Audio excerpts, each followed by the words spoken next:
Buenos días, mi nombre es Marco González. Yo les vengo a exponer sobre mi propuesta para cambiar el sistema educativo y escolar. Esta propuesta se llama La verdadera escuela. Para que mis propuestas tengan sentido, debemos rebuscar en los antecedentes de la escuela, ¿sí? Entonces, primeramente, voy a hablar un poco de cómo se ha formado la escuela, que hoy en día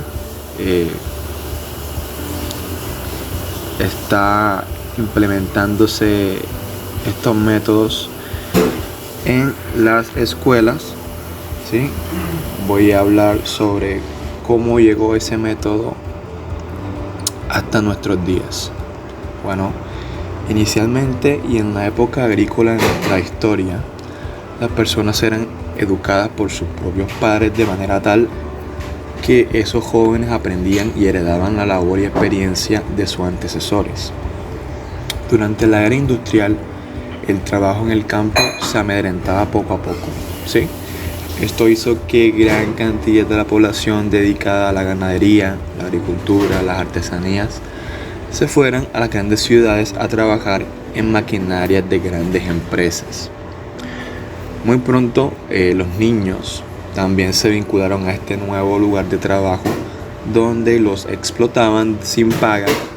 Sencillamente ellos trabajaban todo el día solo para cubrir la comida y para cubrir el hogar. La palabra escuela viene del latín scole, que significa tiempo libre o tiempo de ocio. Y es bien sabido que hay tiempos de trabajo, hay tiempos de descanso y hay tiempos de ocio, ¿sí? El tiempo libre. El tiempo libre es muy importante, ya que en este tiempo podemos cultivar el espíritu, adquirir destrezas y conocimientos que queremos para nosotros mismos, pensar, reflexionar sobre nuestras acciones y los errores del pasado y el porvenir del futuro. Anteriormente, la escuela solo estaba a disposición de un grupo privilegiado de personas élites o acomodadas de la sociedad. Ese acomodo es el que permite que dichas personas tengan tiempo de ocio, ¿sí? Ya que ese tiempo del cual la clase trabajadora no disponía. La clase trabajadora, obrera, esclava, pues no tenía por qué pasar todo el día trabajando. A partir de la Revolución Francesa esto cambió y la educación se impuso como un derecho, por lo cual comenzó a considerarse un asunto de Estado, ¿sí? Este obviamente debería bregar por la educación de cualquier tipo de persona en cualquier tipo de condiciones y estrato. Esa es la labor de la escuela pública. Debido a las demandas que exigía el nuevo campo laboral, ¿sí? Y al poder acumulado por las grandes empresas, el Estado de una u otra forma sucumbió ante un tipo de corporatocracia. Esto quiere decir que el Estado transfiere cierto poder a las empresas y corporaciones. Es debido a este hecho que la escuela fue hecha a imagen y semejanza de la revolución industrial y amoldada a conveniencia por las macroempresas. Básicamente las corporaciones lo que hacían, las corporaciones que son los mismos que mueven la economía de un estado, se apoderaron del estado como tal, y en este caso la escuela se diseñó para que los jóvenes a futuro ya sepan trabajar en dichas empresas. Es por eso que hay veces que hay personas que dicen que la escuela de hoy está basada en un modelo de revolución industrial o de fábrica, donde coartan la creatividad de los jóvenes, los clasifican y califican como si fueran productos. Sin embargo, es un error pensar que la escuela está basada en la revolución industrial. Hay mucho más trasfondo de lo que se imagina. La escuela actual es también producto de unos experimentos de ingeniería militar. Verán, durante la Europa napoleónica, Prusia sufrió una derrota contra Napoleón en 1806 en la batalla de Jena.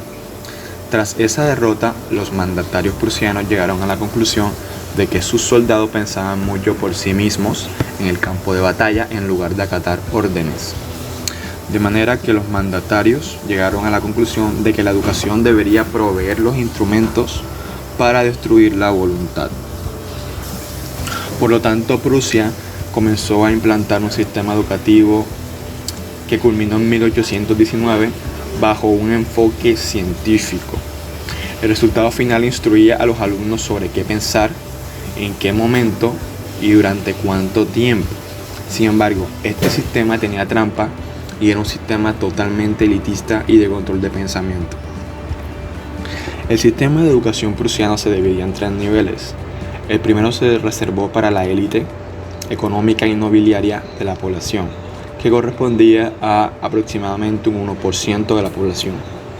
Aquí los alumnos aprendían a ser futuros mandatarios políticos, a pensar estratégicamente, aprendían historia, escribían y leían mucho y se hacían expertos en el arte de ordenar.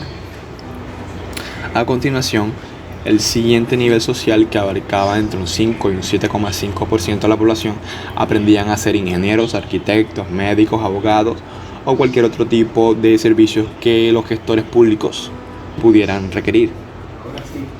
Finalmente, la inmensa mayoría de la población acudía al último nivel, a la escuela del pueblo, donde aprendían obediencia, cooperación, literatura básica y grandes éxitos históricos del Estado, ¿sí? Y lo mejor que le puede ocurrir a un sistema es tener rápidos resultados. Así que, como verán, Prusia se cobró venganza ante Napoleón 8 años más tarde del episodio de Jena, nada más y nada menos que en la guerra de Waterloo. No solo eso, sino que, según los mandatarios, la población más sumisa y disciplinada permitió vencer en la guerra franco-prusiana y lograr la reunificación de Alemania, y llevó a Prusia a ser un ejército dominante hasta finales del siglo XIX. El éxito del sistema fue pronto y ampliamente acogido por los otros estados. Esto debido principalmente a la reducción de la población iterada y a su eficiencia. Y el sistema se expandió a países como Estados Unidos y Japón. En resumen, podemos decir que la escuela de hoy en día es producto de la revolución industrial y de experimentación militar. Y es un método que a las élites le ha servido de mucho, y es por eso que la han mantenido. No solo para la guerra, sino también para el control de la población y adoctrinamiento. ¿De quién es la culpa? Para descubrir de quién es la culpa de que el sistema educativo se base en estos modelos tan arcaicos y militares, voy a poner un ejemplo. Se cuenta que un grupo de científicos encerró a 5 monos en una jaula. En el centro de la misma colocaron una escalera y sobre ella un montón de plátanos. Desde el primer día, cuando uno de los monos subía por la escalera para coger los plátanos, los científicos lanzaban un chorro de agua helada sobre los que se quedaban en el suelo. A base de repetir esta práctica, los monos aprendieron las consecuencias de que uno de ellos subiera por la escalera. Cuando algún mono caía nuevamente en la tentación de ir a coger los plátanos, el resto se lo impedía de forma violenta. Así fue como los 5 monos cesaron en su intento de subir por la escalera. Entonces los científicos sustituyeron a uno de los monos originales por otro nuevo. Movido por su instinto, lo primero que hizo el mono novato fue ir a por los plátanos. Pero antes de que pudiera cogerlos, los compañeros de jaula lo atacaron agresivamente, evitando así ser rociado con un nuevo chorro de agua fría. Después de algunas palizas, el nuevo integrante del grupo nunca más volvió a subir por la escalera. Un segundo mono fue sustituido y ocurrió exactamente lo mismo. Los científicos observaron que su predecesor participaba con especial entusiasmo en las palizas que se le daban al nuevo. Con el tiempo, el resto de los monos originales fueron sustituidos por otros nuevos, cada uno de los cuales recibió brutales golpes de parte de los demás al tratar de subir por la escalera. De esta forma, los científicos quedaron con un grupo de 5 monos que, a pesar de no haber recibido nunca un chorro de agua helada, continuaban golpeando a aquel que intentara llegar hasta la comida. Finalmente, todos ellos se quedaron en el suelo resignados, mirando a los plátanos en silencio. Si hubiera sido posible preguntar a alguno de ellos por qué pegaban con tanta ímpetu al que subía por la escalera, seguramente la respuesta hubiera sido: no lo sé, aquí las cosas siempre se han hecho así. Haciendo la analogía de esta historia de los monos, podemos darnos cuenta que las corporaciones y las élites son como los científicos que quieren imponer ciertas condiciones sobre la población de nosotros, que en este caso seríamos los monos. La mejor estrategia que idearon es poner a cierta población adoctrinada y hacer que esa población le eche chorros de agua fría a quien se sienta guiado de hacer lo que le gusta o lo que sienta en su ser que debe ser. ¿Sí? Una vez puesta esa semilla de la élite, la población entera adopta estándares de comportamientos y actitudes para poder convivir en esa sociedad. De manera que cada vez que un nuevo individuo quiere desarrollarse y pensar de forma diferente y única, esto hace alusión al mono que quiere subir la escalera, este termina apaleado por la presión social que siente dentro de su entorno, ya sea familiar, escolar o laboral. Al final, este individuo termina moldándose a esa construcción social y se vuelve un círculo vicioso, donde no hay culpables, sencillamente las cosas siempre han sido de ese modo y hay que resignarse a vivir de esa forma, porque si no te come la misma sociedad. El mundo de ahora, ¿y para qué una escuela? La escolarización masiva de naturaleza obligatoria tomó su fuerza entre 1905 y 1915 en los Estados Unidos. Aunque fue concebida mucho antes y apoyada durante la mayor parte del siglo XIX, las razones dadas para esta enorme convulsión de la vida familiar y las tradiciones culturales fueron más o menos las siguientes. Primero, hacer buenas personas. Segundo, hacer buenos ciudadanos. Y tercero, hacer de cada persona su mejor persona. ¿Sí? En realidad lo que hicieron aquí, en vez de hacer buenas personas, hicieron personas sumisas. En vez de hacer buenos ciudadanos, hicieron personas adoctrinadas. ¿Sí? En vez de hacer que cada persona saque su mejor yo, cada individuo ha presentado una pérdida total de identidad. ¿Sí?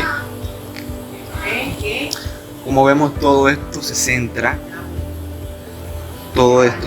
en lo que quiere el mundo, en lo que necesita el mundo y las élites, y no lo que necesita la persona o el individuo. A continuación vamos a ver lo que necesita el estudiante, ¿sí? Lo que necesita las personas. Lo que busca el estudiante es, primero, autonomía, seguridad, diversión, integración, conocimiento aplicable y con sentido, y crecimiento espiritual y autoconocimiento. Estas 6 cosas son fundamentales para cualquier individuo. Y teniendo en cuenta estas necesidades o lo que busca el estudiante, vamos a lanzar unas propuestas para cambiar el sistema educativo y escolar. Propuestas para cambiar el sistema educativo y escolar. En el ámbito de la autonomía. Primero, el estudiante decide por sí solo qué quiere aprender mediante el uso de la democracia. Segundo, el profesor debe estar expectante a los temas que quieren aprender los jóvenes y simplemente proponer distintos tipos de temas de aprendizaje en el área en cuestión. Sencillamente, el profesor lo que va a hacer es proponer. Tercero, si el estudiante no quiere dar la clase, el estudiante puede salirse de ella y optar por aprender un tema por sí solo en la biblioteca, si el tema de la clase actual no le llama la atención. Cuarto, el profesor debe inyectar curiosidades en los estudiantes y no imponer temas de clase. En el ámbito de la seguridad, primero, el aprendizaje de los jóvenes y niños de temprana edad no debe ser estandarizado ni jerarquizado con una nota o puesto, ¿sí? Segundo, eliminar el sistema de puestos ocupados por los estudiantes y más bien centrarse en que el joven se interese mucho más por las áreas donde se encuentran deficiencias. Tercero, las preguntas deben ser del estudiante al profesor y no viceversa. Aunque el profesor solo deberá hacer preguntas abiertas buscando entender si el estudiante comprendió el tema de la clase. O sea, no para juzgar si el estudiante se equivocó o acertó, sino para comprender si el estudiante entiende la idea y entiende el concepto. Los libros de ciencias aplicadas no deben contener respuestas. Solo el profesor debe conocer las respuestas y socializarlas de una forma abierta y que dé cabida al uso de razonamiento y pensamiento crítico. Quinto, el profesor debe reconocer en público y corregir en privado. En el ámbito de la diversión. 1. El tiempo de descanso o recreo debe ser mucho más extenso, ¿sí? Volviendo al término de escola, ¿no? Que significa tiempo libre, ¿sí? Hay que aumentar mucho más el tiempo libre de los estudiantes y de las personas para que así tengan un mejor desarrollo. Segundo, la escuela debe contar con diferentes espacios de esparcimiento y actividades lúdicas durante los descansos. Tercero, los profesores deben incluir por obligación actividades lúdicas en sus clases. Cuarto, reducir el tiempo de las clases, ¿sí? Pasar de 8 horas a, 6 horas o 5 horas, ¿sí? Que haya mucho más tiempo de escuela, de donde proviene la misma palabra escuela. En el ámbito de la integración, primero, el joven o niño se siente mucho más cómodo y con confianza cuando pertenece a un grupo ya sea cultural, de juegos o estudio. Por lo tanto, la escuela debe bregar por espacios privados donde se puedan reunir estudiantes con un mismo gusto en común. Ejemplo, un club de ajedrez, de teatro, de matemáticas o club deportivo. Segundo, debe haber clases libres, de manera que en ese tiempo el niño joven pueda entrar a la clase que más le gusta e integrarse y asociarse donde se siente más cómodo. En el ámbito del aprendizaje aplicable y con sentido, primero, si el niño o joven no le ve sentido o aplicabilidad al tema desarrollado en clase, su cerebro no lo recordará porque no lo considera algo importante. Por lo tanto, ese tiempo de clase sería un tiempo perdido, ¿sí? Por lo tanto, todo tema desarrollado por el profesor, debe buscarle una aplicabilidad y explicarla de una forma lúdica a los estudiantes mediante experimentación o salidas de campo. Segundo, introducir asignaturas como educación financiera y sostenibilidad. La educación financiera es muy importante, sobre todo a la hora de salir al mundo laboral, ¿sí? Porque en la escuela no nos enseñan ni a manejar una tarjeta de crédito ni una cuenta bancaria. Muy importante, porque estamos en un sistema capitalista y pues todo se basa con respecto al dinero. Es importante saber manejarlo. Y la sostenibilidad, de procesos, así como también de nuestro ecosistema, muy importante. En el ámbito del crecimiento espiritual y autoconocimiento, introducir asignaturas como la inteligencia emocional. Eso es básico ya que el ser humano no solamente es un ser racional, sino que también es un ser emocional, y gran parte de sus decisiones son tomadas debido a las mismas emociones. Por lo tanto, es menester educar las emociones de las personas, ¿sí? Segundo, el colegio debe contar con varios psicólogos, por lo menos uno con especialización, de manera que apoyen a todos los estudiantes no solo en el ámbito emocional, sino de autoconocimiento.